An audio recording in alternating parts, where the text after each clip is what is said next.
السلام عليكم ورحمة الله وبركاته. الحمد لله والصلاة والسلام على رسول الله وعلى آله وصحبه ومن والاه واتبع هداه وبعد. Alhamdulillah, today we finished the 27th night of Taraweeh by the blessing of Allah subhanahu wa ta'ala. And we have a lot of young people with us today, and we have a lot of older people with us today as well.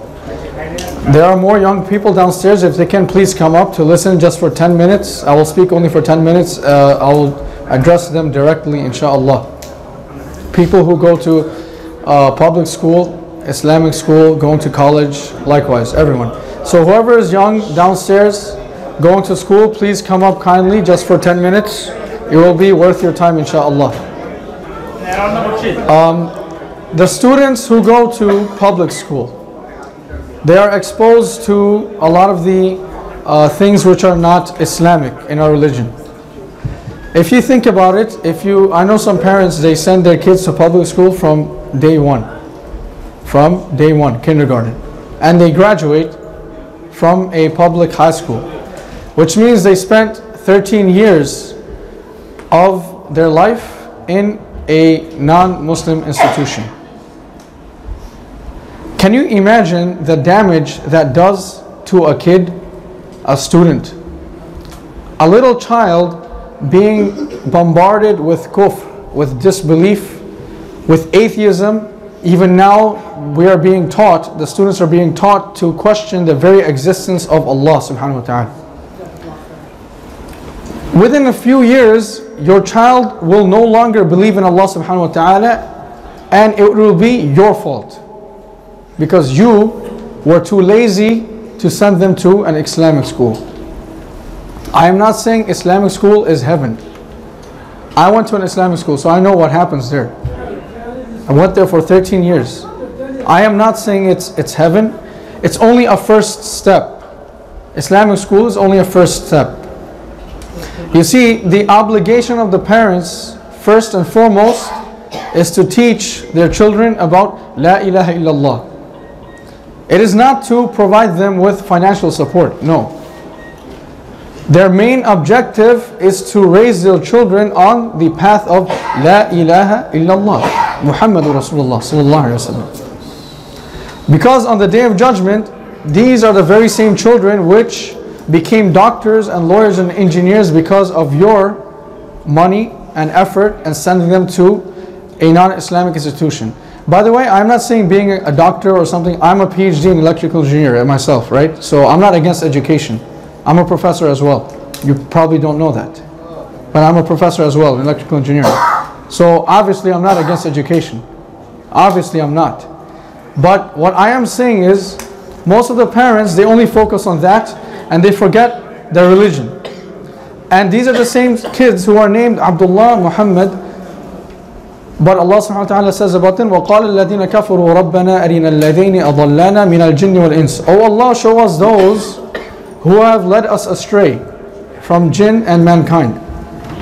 Because you did not do your obligation in front of Allah subhanahu wa ta'ala to your children, meaning you did not give them the environment for them to properly flourish in an Islamic environment, in an Islamic culture, you will be held responsible on the Day of Judgment, and your kids will try to ransom themselves from the hellfire using you.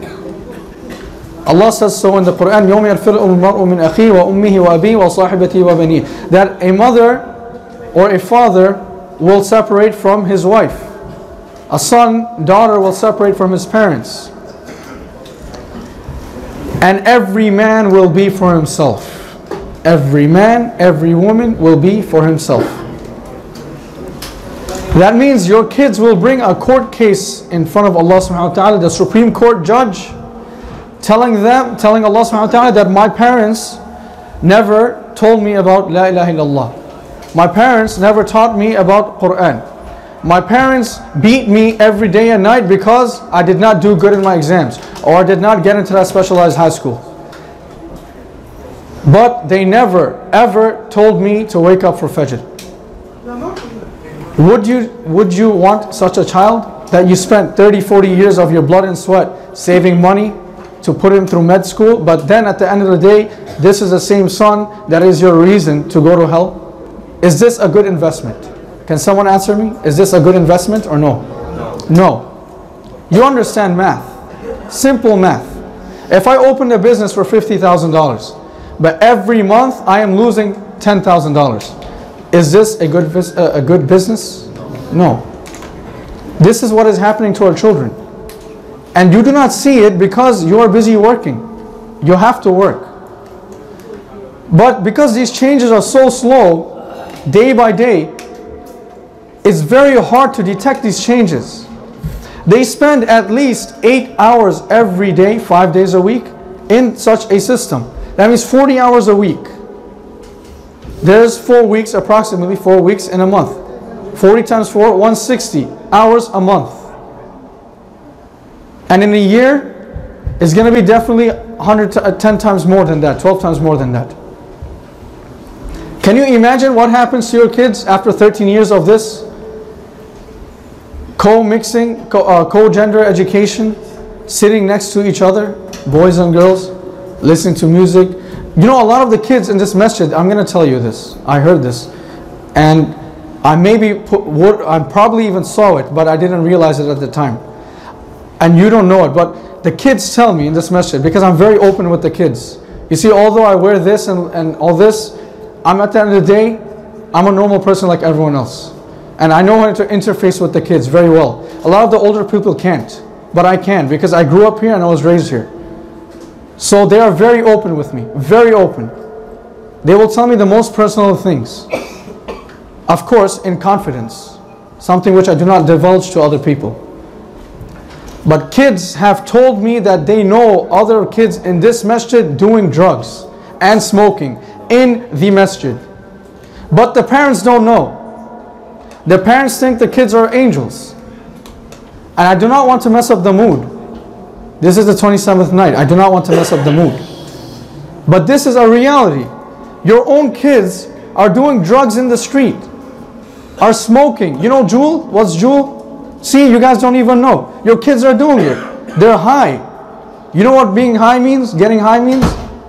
Some people know. Just go to a medical doctor and ask what these terms mean. See, you don't even know. Your kids are killing themselves drinking wine. Kids drinking wine. Wine, beer. Imagine. And you know why that happened? Because you sent them somewhere else. Your kid is becoming a doctor and an engineer, but he's doing drugs. And you don't even know. You can't even tell. Doctors can tell. Doctors, they're experts in the field. Just by looking at a person's eyes and the way he's behaving, they can tell that this person just did drugs 10 minutes ago. And he's still under the effects of drugs. Or this person has intoxication within his blood. The police, they can tell easy. That's their job. They can look at you, and just by the way you respond to the question, they can decide to arrest you on the spot. Just on suspicion of intoxication, DUI, driving under the influence, or DWI, driving while intoxicated. But the parents, they don't know. Half the drugs I'll mention now, if I do mention, they'll be lucky if they knew what it was. But their kids are doing it all in the public school. There are drug dealers everywhere. The parents have to get serious with their kids. And you know who's responsible for them? It's not the kid's fault. 0% kid's fault. It's the parents' fault. 100%. If not 200, 300%. See, my father, he has 4 kids. I'm the oldest one. We all went to an Islamic school. And he was working full-time and doing his PhD with 4 kids. And of course, my mother. The tuition for 4 kids, 6,000 times 4, close to 24,000, 25,000 a year. No tax break. A year, $25,000 a year. Straight up. And he paid this amount for all of us. Each of us. 25,000 a year. So imagine, that much for 13 years of education. Can you do the math? 25,000 times how much? 13, yes. And then times that by 4 for 4 kids. Actually, I already times it by 4 for 4 kids. 25,000. Yeah, 25,000 times 13. Okay, whoever does that, can someone do that, please? I know I'm an engineer, but I'm not that good with math. So. Nobody can do it? 275,000, so almost 300K. So let's round it up to 300K. Around 400K? Okay, around 400K. So he paid all that because he knew what time it was. He went to a Catholic school. So he knows my father went to a Catholic school. And he came to this country at age 18. And he did his whole education here after that. So he knows the evils of the system. And that is why he knew that not even one single day he would be able to make us spend in that system. But most of the parents happily give their kids in public school. They have no idea, absolutely no idea what is happening in those schools. Now, I am not here to bash people. I am not here to bash people. But I am here to bring your attention to something which has been long neglected and which will come to haunt you on the day of judgment. So consider me as a friendly warner. In ana illa nadhir. I am only a warner. Do not blame me. I am just giving you a message from Allah subhanahu wa ta'ala. Don't look at me as if I said something bad, because your kids are doing that. If you want to turn a blind eye, you'll have to pay the consequence on the day of judgment. Are you willing to pay the consequence on the day of judgment? Are any of us willing? Are any of us willing to go to the hellfire for our sons or daughters? No. You love your kids the most. You will be willing to die for them. But would you be willing to go to hellfire for them? Anyone? Anyone? No. Any of the kids here, would you be willing to go to hellfire for your father or mother? No. You see? You see? It's everyone for himself. It's a very selfish life. Very selfish life. I am not willing to go to hellfire for my father. And he will not be willing to go for me either. But on the day of judgment, and I know and I testify to Allah subhanahu wa ta'ala that my father did his part in raising me as a Muslim. He did his part and the part of maybe 100 other people at once. And as my mother as well. And I stand as a reflection of that. As a living testimony and shahada to Allah subhanahu wa ta'ala that he did his part, and I cannot hold my father accountable on the day of judgment for any of my deficiencies. I am already absolving my father and my mother for any fault. Any fault that comes is of myself and from the shaitan only. I am hereby testifying in front of all these people that I believe my father and mother had done their job properly. And I believe I stand as a good example of that. Without any kibr or fakhr. Without any arrogance or pride.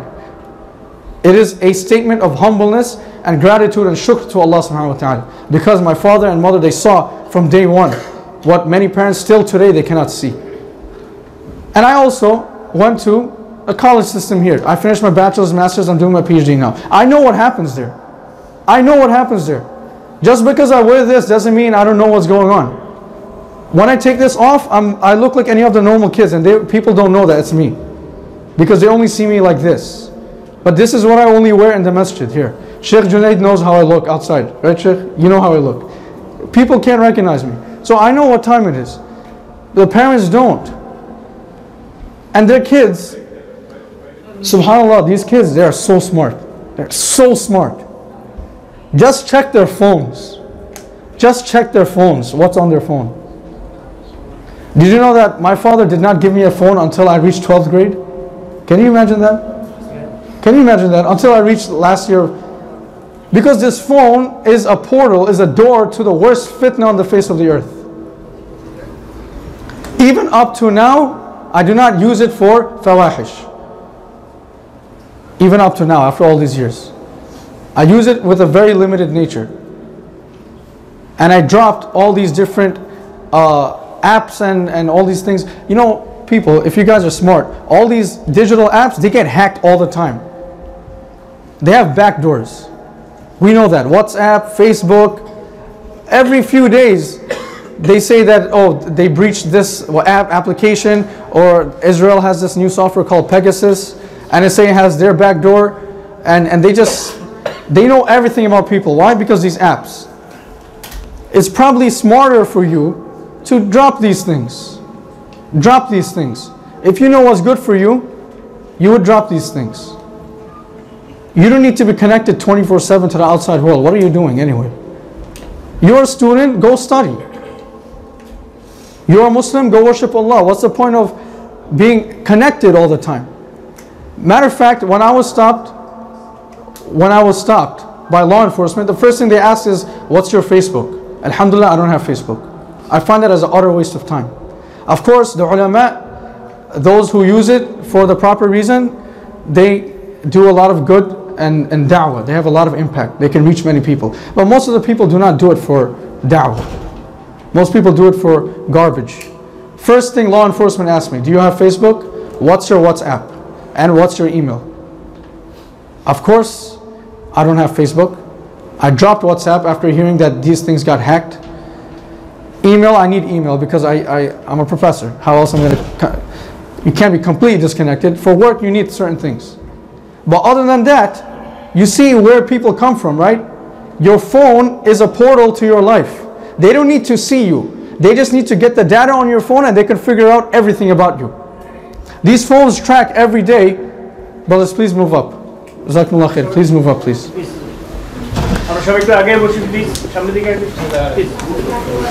These phones are tracking you 24/7. I was surprised myself when I go on Google, right, and I am searching up a place. Let's say I wanted to eat halal Chinese from you know, no pork halal Chinese on 4th Avenue, Atlantic Avenue. Right. Okay, I searched that place up. I was trying to find the number. When I searched up the address, you know what it said underneath? It said you were there 2 days ago. They know I went to visit that place 2 days ago. They track. Every time I go into a store, either Home Depot or Dunkin' Donuts, they ask me, how did you like the service? Please rate our service. That means these phones, they are tracking every single moment. Anytime I walk into BIC, they tell me to rate Brooklyn Islamic Center. Give it 5-star rating, 4-star rating, give comment, feedback, what do you think? Of course I don't do that. But these things, right now, whoever is watching, Allah's watching, but whoever else is watching, they know exactly where you are. They know exactly what you're doing. You see, these things, these are dangerous things. And our kids are on it all the time. So I don't want to, you know, give it a bad mood, but you guys have to start watching what your kids are doing. You really do. And that is why I'm going to be straight with you now. I'm going to be straight with you now. I have never told anyone this. I am afraid of having children. I am not married, but if I do get married in the future, I am afraid of having children. Because I do not think anyone yet I have seen, except with the very few exceptions, whomever Allah subhanahu wa ta'ala had mercy on, is capable of raising their children in this country properly on the haqq. I do not think anyone understands that responsibility as it really is. I do not think so. Because, number one, most of the parents came from overseas. So they're still thinking about what's happening in Bangladesh, not here. See, and that was a proof what I just did. I mentioned a couple of drugs to you, you guys didn't know about it. You guys didn't know that your kids are doing drugs, and they told me they are. Of course, I'm not going to expose names. I can't do that. But people told me that they know people doing drugs in the masjid. People who I used to teach back in 2012 and 2013 in BIC, the old BIC. People I know, very close. But you guys didn't know that. But I knew it. Right? Who knew about this thing? Did anyone know that? Can someone raise your hand? Did anyone know that there's people doing drugs in this masjid? I know Sheikh Siraj knows. So he knows. You see, he knows. He knows. Imam knows too. He told me. They know specifically who's doing it. But the parents, somewhere else. They're still in Bangladesh somewhere.